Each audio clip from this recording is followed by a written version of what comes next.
Bonjour tout le monde, Olive Chavi, cadre commercial, entrepreneur, conférencier, coach en motivation personnelle et auteur. Tout ça, c'est moi. Alors aujourd'hui, on va traiter d'un thème très intéressant. C'est comment ne pas perdre son temps. Et je ne pouvais pas traiter ce thème parce que coach Simon Ouedraogo a tellement très bien traité ce thème que j'ai préféré partager sa vidéo. Je vous en prie, écoutez jusqu'à la fin mes diamants. C'est tellement important ce qu'il dit. Il faut écouter la vidéo du début à la fin. Parce qu'il a tellement bien expliqué comment les Américains voient leur temps, comment ils font pour gagner du temps, comment les Juifs font pour gagner du temps. Et c'est là qu'on comprend que nous les Africains sommes en train de complètement perdre notre temps. Écoutez la vidéo jusqu'à la fin, s'il vous plaît.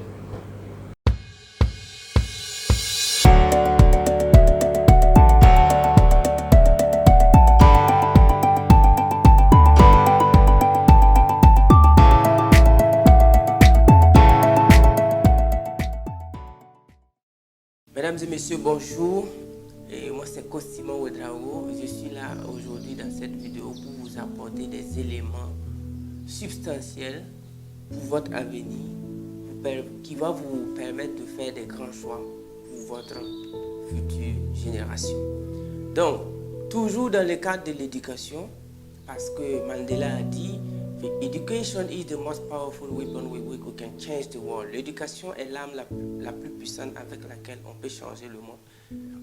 Qu'est-ce qui m'a changé et qu'est-ce qui va te changer?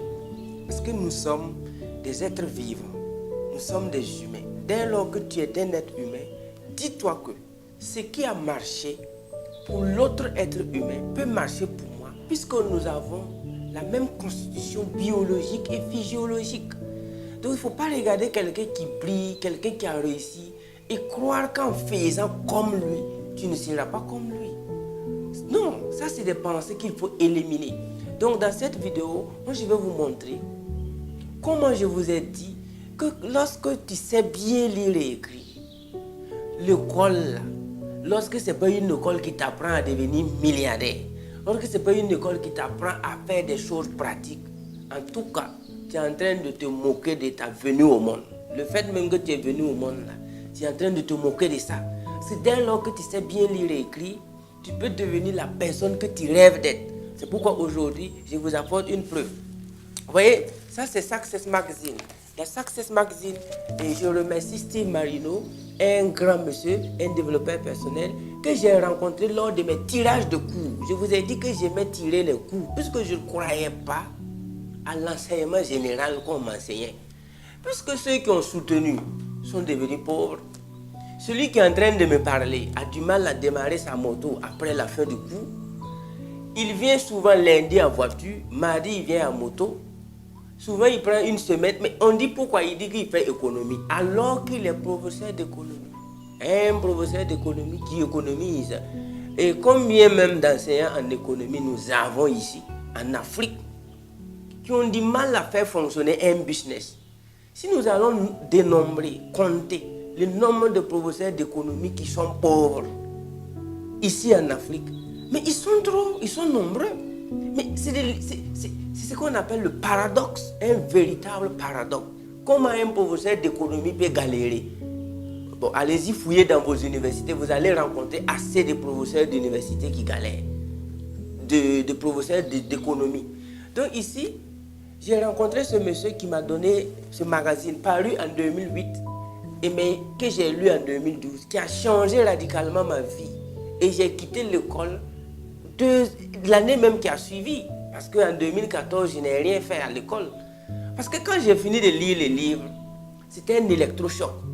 Mais ce que je vais vous montrer ici, c'est quoi? Lorsque tu sais bien lire et écrire, tu dois lire les livres en anglais. Apprends plus de 2 langues, lis les livres en anglais, suis les séminaires, voyage, poursuis ton objectif. Que ce soit architecture, ingénierie. Bon, les 2 domaines que je ne veux pas trop dire qu'il ne faut pas que tu bosses dessus, c'est la médecine et puis le droit.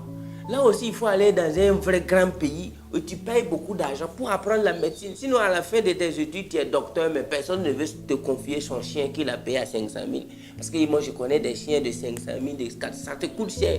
Mais toi, tu finis tes études en médecine, on ne veut même pas te confier. Il y a des gens même ne veulent pas que tu touches les enfants parce qu'on a peur de toi. C'est pourquoi je vais vous inviter, si vous voulez faire ces longues études comme médecine et puis droit là, il faut s'assurer qu'à la sortie, tu ne seras pas pauvre. S'il y a une petite probabilité pour que tu sois pauvre à la fin de tes études en médecine ou en droit, s'il te plaît, il ne faut pas forcer. Parce que ça va te faire mal. Quand tu vas voir des camarades qui ont quitté l'école tôt, quand tu vas voir des camarades qui n'ont même pas bossé comme toi, qui roulent avec des V8 et des Prado, ça va te faire mal. Tu ne pourras pas supporter. C'est pourquoi il faut tout faire. Le seul lieu où tu ne dois pas galérer, c'est dans la médecine et puis le droit, parce que ça prend du temps. Donc ici, dans ce magazine qui a changé ma vie, moi je vais vous montrer quelque chose. J'insiste sur le temps en Afrique. Nous les jeunes Africains, on ne sait pas utiliser notre temps. Souvent, moi je travaille du lundi au lundi. Je ne connais pas dimanche, mais je vois souvent des jeunes qui sont assis, ils boivent du thé parce que c'est dimanche. Je vois souvent des jeunes qui sont assis du matin jusqu'au soir en train de causer. Souvent, je pense que c'est des Saoudiens. C'est les peaux qui me font souvent. Je dis, mais ce sont des dignes, ce sont des héritiers. Et là, est-ce que les parents n'ont pas de bateau à quelque part? Est-ce que lui, ce n'est pas des enfants des multimilliardaires qui causent? Quand je m'approche souvent, je me rends compte que souvent, ils ont du mal même à payer le sucre. Ils n'arrivent même pas à payer le charbon pour cuire le thé. Mais pour moi, je ne peux pas comprendre que quelqu'un qui soit né dans une famille pauvre s'amuse aussi avec son temps. En tout cas, moi, je n'ai jamais fait ça. Donc, à la page 16 de ce livre-là, je vais vous dire, à la page 16, voilà, c'est une étude qu'on a menée aux États-Unis sur des enfants de 8 à 17 ans. Entre 8 à 17 ans, on a voulu savoir how from gender may influence motivation behind leadership. Donc, quand ils ont fait les études sur les enfants de 8 à 17 ans, écoutez un peu. Help people, dans le domaine de aider les gens. 70% des filles qui ont entre 8 et 17 ans aux États-Unis ont un rêve pour aider les gens, entre ces tranches d'âge-là, et ils veulent aider les gens. Maintenant, il y a 50% des jeunes garçons qui ont pour ambition aider les gens. Maintenant, share knowledge, partager la connaissance. Quand ils poursuivent l'enquête, entre 8 et 17 ans, 50% des filles ont comme pour ambition partager leurs connaissances. Quand on poursuit les études encore, change the world, changer le monde. Voici comment des enfants de 8 à 17 ans pensent aux États-Unis. Le taux d'enfants, le nombre d'enfants, quand on a fait l'enquête, tous les Américains, ceux qui veulent changer le monde entre 8 et 18 ans, qui ont pour ambition de changer, les filles, elles sont à 50% et les garçons à 35%. 35% des jeunes de 8 à 17 ans veulent changer le monde et 50% des filles veulent changer le monde. Ensuite, be your own boss, être son propre patron, posséder son entreprise. Il y a 40% des jeunes de 8 à 17 ans aux États-Unis veulent avoir leur propre entreprise et 35% des filles veulent avoir leur propre entreprise. Je dis toujours 8 à 17 ans. Ensuite, make money, avoir de l'argent. Il y a 35% des jeunes de 8 à 18 ans, à 17 ans, veulent posséder, commencent à chercher l'argent, commencent à rentrer dans la vie active. Et concernant les femmes, c'est 30% des filles qui veulent avoir leur propre argent. Dernier niveau, have power, avoir le pouvoir. Il y a 25% des hommes de 8 à 17 ans qui pensent dans leur esprit qu'ils veulent le pouvoir, qu'ils veulent un grand rêve, c'est-à-dire gouverner, have power. Et au niveau des filles, c'est 15%. Donc, c'est ce livre-là, moi j'ai lu et j'ai passé ça à pas mal de mes étudiants, mes frères qui ont quitté. Je pense que c'est ça qui a poussé même ma femme à quitter l'école. Parce que je me rappelle que quand je lui ai donné le magazine, elle a fini de lire, elle était en classe de terminale. Elle a quitté l'école en classe de terminale. Elle est venue me dire que mais elle a plus de 18 ans et elle ne savait même pas à l'époque ce qu'elle voulait faire. Et je pense que ce n'est pas ma femme seulement, elles sont nombreux ceux qui ne savent pas ce qu'ils veulent faire à 18 ans, 20 ans. Mais quand elle a lu, elle m'a dit qu'elle s'est sentie beaucoup gênée, qu'elle a senti que l'éducation qu'elle a bossée ne l'a pas éveillée. Plus d'autres choses, elle a lu beaucoup de livres et elle a droit à aujourd'hui, elle est entrepreneur, elle a 2 entreprises, elle coach les filles, elle coach les femmes, elle aide les hommes, elle aide les enfants à s'éveiller mentalement.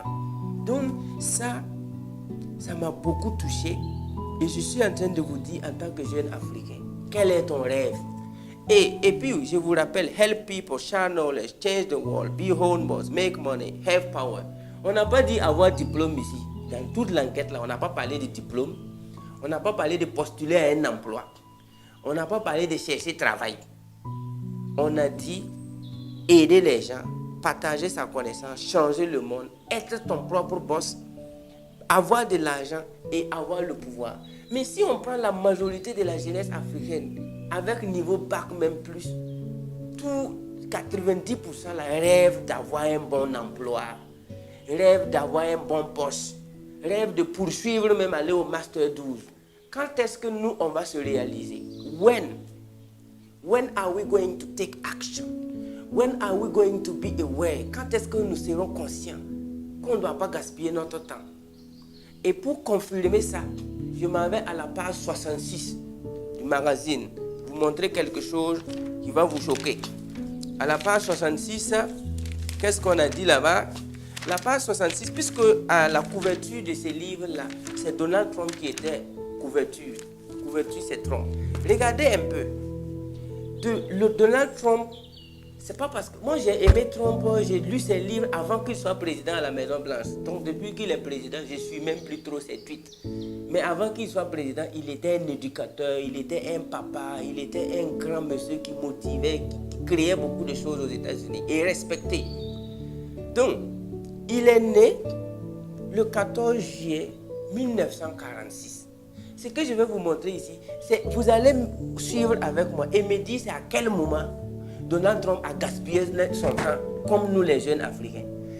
Tous les milliardaires n'ont même pas eu un mois pour gaspiller. Mais nous les jeunes Africains, on a souvent eu 2 ans pour gaspiller. À cause de 0,5, on a fait redoubler des gens. À cause de 0,25, on a dit à des gens qu'ils ne passent pas en classe supérieure. Même à l'université, à cause de 0,050, il y a des gens qui ont repris la médecine. À cause de 0,05, il y a des gens qui ont repris une année. Et puis il est fier de reprendre. Et la vie s'en va. Parce qu'ils sont rigoureux. Et lui, une rigueur dans laquelle même ils vivent dans la pauvreté aussi. Quand on est dans la pauvreté, il faut arrêter d'être rigoureux dans la pauvreté. Parce que ça va renouveler la pauvreté. Mais quand on commence à être riche, il faut être rigoureux. Donc je vais vous lire le timeline. On appelle ça Donald Trump timeline. Et vous allez voir avec moi, c'est à quel moment il a joué avec sa vie. Comme nous les jeunes Africains qui le faisons dans les maquis, les débits de boissons, l'alcool, les causeries inutiles, les grains de thé, tout. Écoutez, la vie se paye cash ici. Arrêtez de gaspiller votre temps. Faites quelque chose. Né en 1946, il a rejoint l'armée Inter New York Military Academy à 13. À l'âge de 13 ans, Donald Trump est déjà dans l'académie militaire des États de New York. 13 ans. Vous voyez déjà qu'eux, ils ne jouent pas avec l'âge. Mais ici, à 25 ans, tu veux entreprendre, on dit que tu es jeune. À 22 ans, tu veux faire quelque chose, ce sont tes parents même qui viennent dire que non, que ce n'est pas encore arrivé. Mais lui, à 13 ans, il était déjà dans l'armée. En 1964, quand il avait 18 ans, il possédait déjà 12 millions de dollars dans son compte. À l'âge de 18 ans, Donald Trump avait commencé le real estate business avec son père, Fred Trump. Donc à 18 ans, les gars a 12 millions de dollars. En 1964, combien valait 12 millions de dollars en francs CFA? Je continue. À l'âge de 22 ans, il fait Wharton School. Quand on dit Wharton School, là, comment je vous ai dit que si vos parents ne sont pas des millionnaires, il ne faut pas forcer la vie là. En tout cas, Fred Trump, ça va. Donald Trump n'a pas voulu dire qu'il est fils de riche. Il a bâti sa richesse aussi, à part. Voilà, vous n'allez pas me dire que c'est parce qu'il est enfant de Fred. Non. Mais à 22 ans, Donald Trump a fait Finance School, University of Pennsylvania, où il a fait Bachelor Degree in Economy. Vous allez me dire, voilà, on t'a attrapé. Tu as dit qu'il a fait Bachelor en économie. Tu as dit que l'école, mais il avait 12 millions de dollars dans son compte. Toi qui fais licence, là, tu as combien de millions dans ton compte? C'est 12 millions qu'il a pour lui là-haut. Et il a l'argent, il sait que son avenir ne sera pas cramé. C'est à cause de ça il a fait Bachelor en Economic and Finance. 22 ans. À l'âge de 28 ans, Donald Trump est devenu président de Trump Organization. Écoutez bien, une très très grande conglomérat qu'il à 28 ans, il est capable de diriger. Mais si je fais pause, je reviens à la jeunesse africaine. Qu'est-ce que nous on fait à 28 ans? C'est les parents encore qui doivent dépendre de nous. On doit mendier les parents. C'est le gouvernement qu'on insulte. C'est le gouvernement qu'on accuse à 28 ans. Mais lui, il est devenu président de Trump Organization à l'âge de 28 ans où il a rénové and opened 1,400 room Grand Yacht Hotel in 1980. Et il dirigeait un hôtel de 1400 chambres à l'âge de 28 ans. Et si vous tapez sur Google, vous allez voir que Trump Organization, ce n'est pas du n'importe quoi. Mais toi et moi, à l'âge de 28 ans, en Afrique ici, nous on fait quoi même? Généralement, on ne fait rien. On est toujours dans les grains d'été, comme si la vie, là, c'est nous on a créé. Comme s'il y a une banque qui produit le temps. Comme si à la maison, nous, on a une machine qui fabrique le temps. Ensuite, à l'âge de 33 ans, Donald Trump construit un complexe de 200 millions de dollars. À l'âge de 33 ans, 200 millions de dollars. À 33 ans, tu pilotes un projet de 200 millions de dollars. À l'âge de 33 ans. La question que je te pose encore, à l'âge de 33 ans ici en Afrique, on trouve encore même que tu es encore jeune pour entreprendre, que tu as encore le temps. Si tu dis que tu as 33 ans en Afrique en tant que jeune, tu n'es pas marié, tu n'as pas emploi, on te dit que tu peux toujours postuler et que le gouvernement a mis le stop loss ou bien c'est le take profit là. À l'âge de 39, je ne sais même pas c'est à quel âge, parce que je n'ai jamais fait concours, je ne sais pas l'âge limite même c'est quand. Le gars il dit que c'est à 35 ans ou bien c'est à combien l'âge limite et puis il pense que c'est on l'aime. Si l'âge limite pour passer concours était à 20 ans, là, nous les jeunes Africains on allait devenir millionnaires. Mais on tire ça jusqu'à 35 ans, toi tu passes et puis tu penses que tu as encore le temps. Tu veux devenir riche quand? When do you want to take your life? When do you want to be the captain of your soul? Quand est-ce que tu veux être le capitaine de ton âme? Quand? Ensuite, à 33 ans, 200 millions de dollars. À l'âge de 36 ans, le gars, il a des Taj Mahal, il a les Marina Hotel Casino, et à 41 ans, il écrit son best-seller, The Art of Deal. Oh, j'avais ça. Voilà. J'ai payé ça. Parce que j'ai lu ce livre en 2018. J'ai dit, je vais me débrouiller pour payer Art of Deal. Puisqu'il a écrit ça là de 41 ans. Vous savez comment j'ai eu ce livre-là? Ça n'existe pas ici au Burkina. Dans les librairies, là. J'ai fouillé. D'ailleurs, même, on m'a recommandé beaucoup de livres. Robert Kiyosaki m'a recommandé des livres. T. Harvey Eker, Napoléon. J'ai fait le tour de mon pays. C'est pourquoi nous sommes en train de construire une des plus grandes bibliothèques. Je dirais même de l'Afrique de l'Ouest au Burkina. En termes de livres, là, vous allez venir vous cultiver au Burkina Faso. Le projet est déjà en place et ça suit son cours. Si vous ne lisez pas des grands livres, comment voulez-vous être grand? How do you want to be big if you don't read big books written by big people? It can't be done. Donc moi j'ai tout fait. J'ai voyagé. J'ai quitté le pays pour aller posséder ce livre-là, The Art of Deal. Et si vous lisez ça, vous allez savoir de quoi je parle. Donc, à l'âge de 42 ans, il est sur un Central Park de 407 millions de dollars. À 42 ans, Donald Trump traite 407 millions de dollars. Vous voyez? Mais toi, à 40 ans, nos parents, nos grands frères, nos oncles, à 40 ans, ils sont sur quel projet? À 50 ans, c'est quel projet? Et les gars se bagarrent pour 10 000 dans les services. Les gars se donnent des coups de poing. Pour une affaire de 25 000, ils se whack. Ils font whack même au service pour maintenir un poste de 100 000 le mois.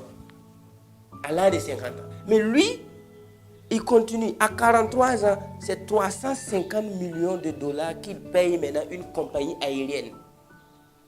Donald Trump paye une compagnie aérienne à l'âge de 43 ans. Donc en 1990, à 44 ans, comme en business, il y a des hauts et des bas, il a eu ce qu'on appelle la grande réception. Trump face bankruptcy. Il a fait faillite. Mais bon, quand on dit un milliardaire a fait faillite, bon, les pauvres ne peuvent pas participer parce que faillite d'un milliardaire veut dire qu'il vit bien, mais il est en faillite.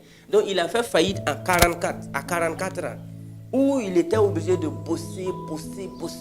Et il est revenu à l'âge de 53 ans. Il commence maintenant à se rattraper. Mais il a tout gagné à l'âge de 51 ans, où il a écrit The Art of Comeback. J'ai ce livre-là aussi, le livre de Donald Trump, The Art of Comeback. Là, je l'ai ici en PDF dans mon ordinateur. Qu'il a vendu à 2 milliards de dollars. Écoutez bien, à l'âge de 50 ans, Donald Trump écrit un livre qu'il vend à 2 milliards de dollars. Est-ce que vous, là-haut, vous avez déjà écrit un livre et puis vendre 10 exemplaires? Vous savez comment vendre 2 milliards de dollars? C'est combien d'exemplaires vendus?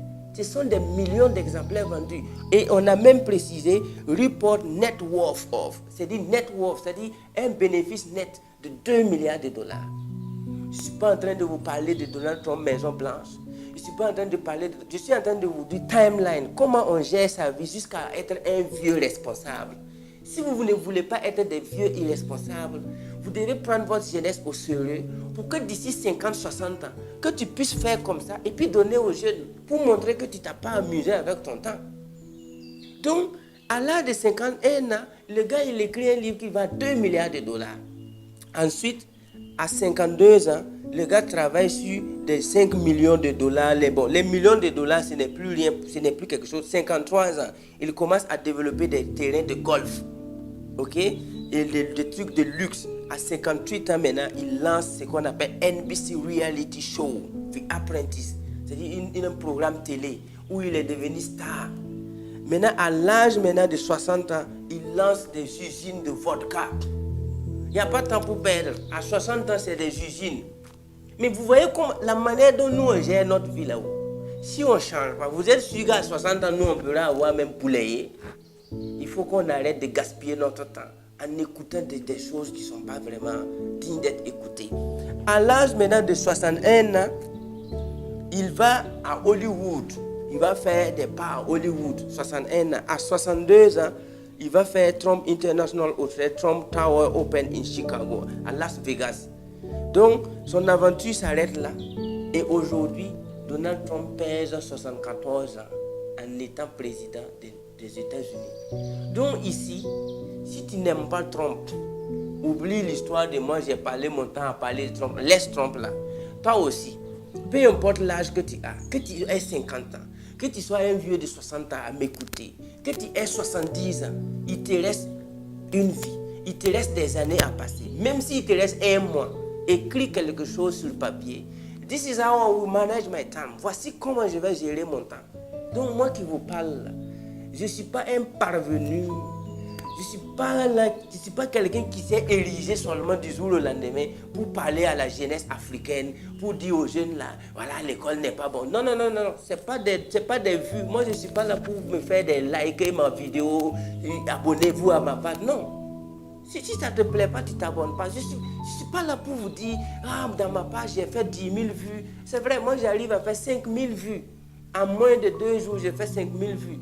Mais je suppose que ces vues-là vont vous éduquer.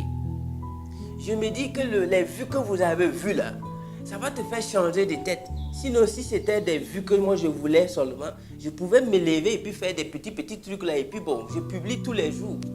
Non, c'est pas quelqu'un qui s'est levé du jour au lendemain pour dire que le système que nous on a là, c'est un faux système. Non, j'ai été dans le système.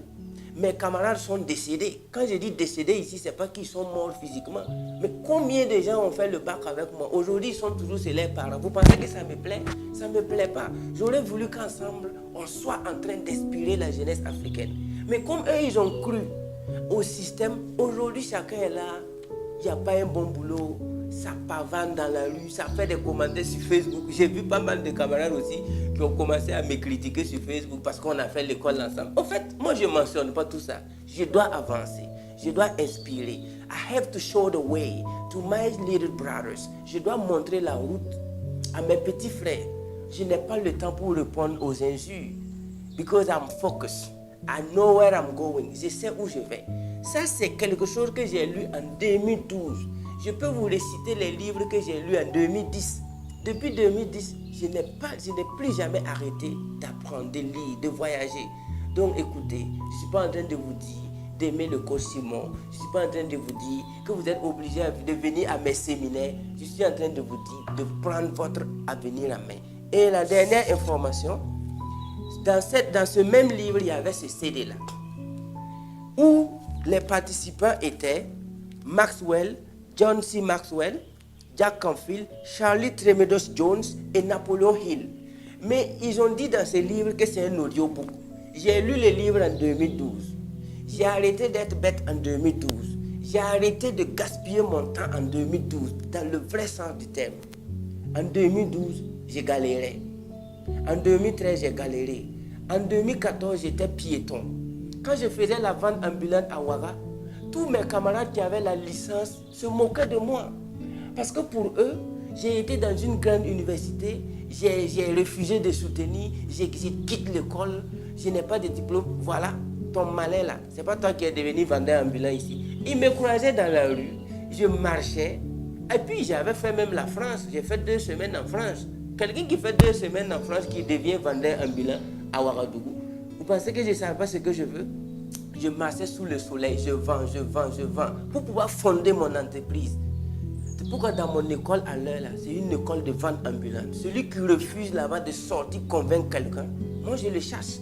Donc quand je faisais cette vente ambulante, j'ai croisé tous les camarades, même certains même qui parlent sur Facebook là. On s'est vu quand je circulais à pied pour vendre mes marchandises. J'ai déposé le bac, le BPC. Le fait que j'ai été à l'université, j'ai annulé tout ça. Et je suis devenu vendeur ambulant dans la rue de Ouagadougou.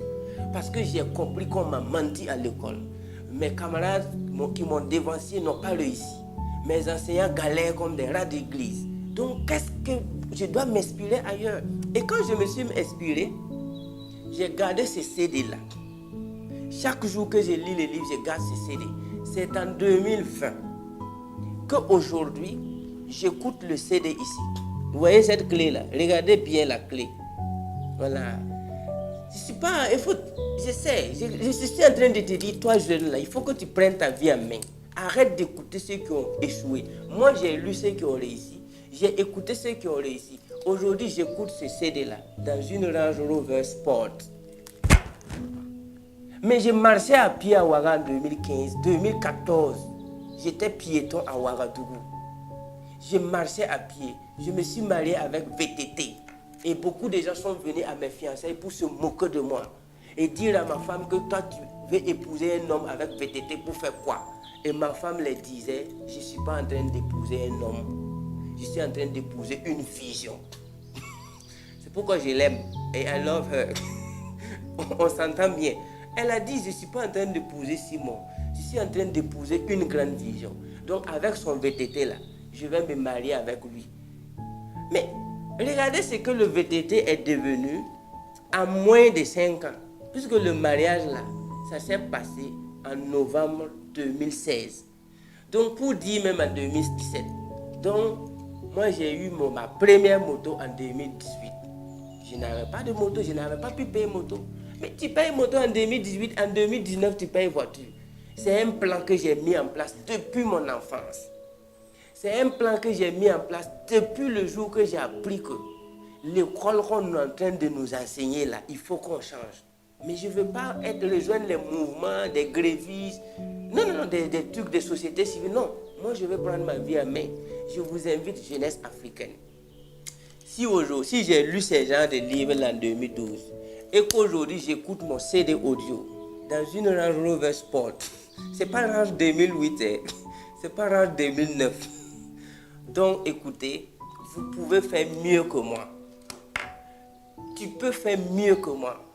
La bonne nouvelle est que mes étudiants ont commencé à payer voiture à l'âge de 25 ans. Alors que moi, j'ai payé voiture à l'approche de 30 ans. Vous voyez que c'est mes étudiants là. Je suis sûr qu'eux, ils vont payer les ranges là à 22 ans. Parce que je recrute de 16 à 25 ans. Ceux qui vont bien écouter là, à 22 ans, ils vont payer des voitures. À 25 ans, ils vont se marier. Ils vont aller en lune de miel à Singapour. Ils vont aller en lune de miel à Dubaï. ils vont voyager, ils vont impacter, ils vont sauver des vies. Chers frères et sœurs, we are born to shine. Nous sommes nés pour réussir. La vraie voie du succès, il faut chercher. Tu vas trouver. I love you. We're gonna shine. Africa is the future. Thank you. Alors, j'espère que vous avez très bien écouté cette vidéo et qu'à partir de ce moment, vous n'allez plus perdre votre temps. Vous allez tout faire pour gagner du temps en utilisant votre temps de qualité pour faire des choses de qualité. C'est très important. Et comme je le dis souvent, ce ne sont pas seulement les plus intelligents qui réussissent, mais les plus audacieux. Tenez bon et n'abandonnez jamais. Olive Chavi. Bye bye.